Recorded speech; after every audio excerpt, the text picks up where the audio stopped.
marks 9 years since the Marikana shooting at the Lonmin mine in the Northwest Province.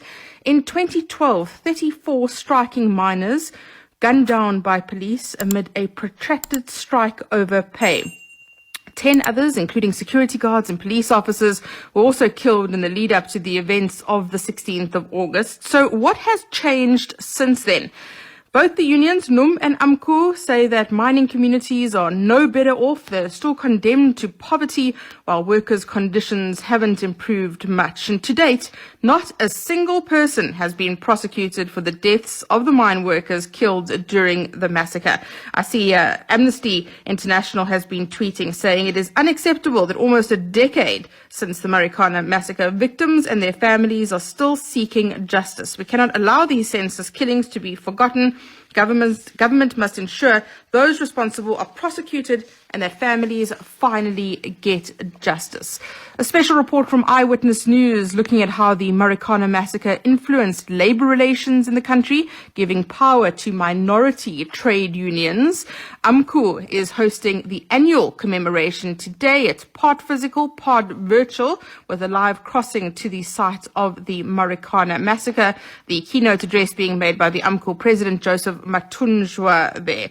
So 9 years after what will remain a blemish in democratic South Africa, the mining union saying the sector still grappling with wage inequality, lack of community development and accountability too.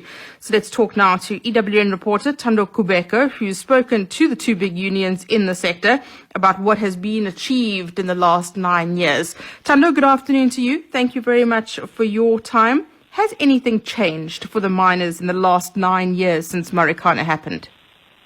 Good afternoon, Mandy. Well, the events of August 16, 2012 will continue to be what is a painful reminder in South Africa's history, especially for those families of the mine workers who were killed. And as you've just mentioned, we are yet to see a single person being prosecuted for the deaths of those mine workers. But I did speak to mining unions, the NUM and AMCU, about how the fight of those miners who are fighting for, a better pay, living and working conditions have been realized in the last 9 years.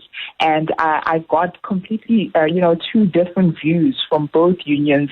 The NUM president, Joseph saying that the fight to achieve the very increase that those miners died for, which was a minimum wage of 12,500 rand, is yet to be achieved by the lowest paid mine workers, especially those who are represented by the NUM. Let's take a listen, Mandy, to what he had to say. I can't say that because one of the things that mine workers were demanding was the increase of salaries, especially in drillers that are drilling the rocks underground, which is a very labor-intensive work. And other things is that housing, because most of these mine workers reside in the shacks, with which is not an adequate a housing standard. I think just for now, that company Lonmin has just left the business there, and it is now run by Sibanye, and we are engaging Sibanye intensively about housing and so on.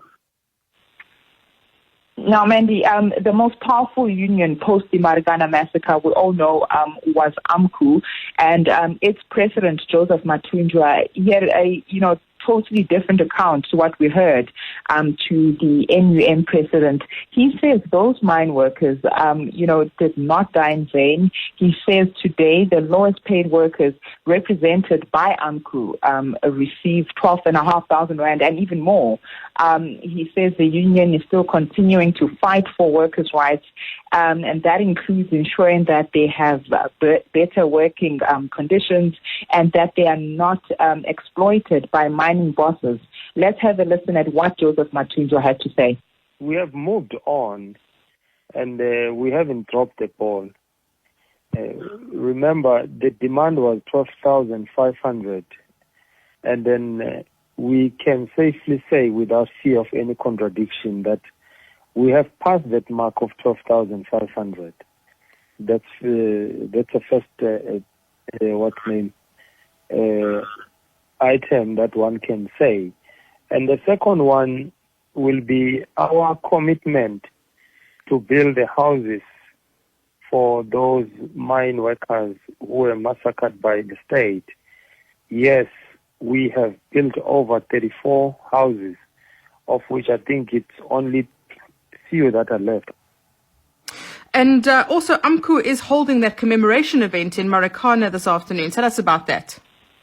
That's right, Mandy. Mining Union AMCU is holding its yearly commemorative event for the Marikana Massacre. It's being held in Rustenburg, and it's attended by, mine workers. We have widows who are in attendance, family members of the mine workers that were killed, and other dignitaries, including leaders of political parties. They've mentioned EFF leader Julius Malema, and one South African leader, Musi Maimane. And of course, some people are taking part in this event virtually due to COVID-19 regulations. But the event is currently underway.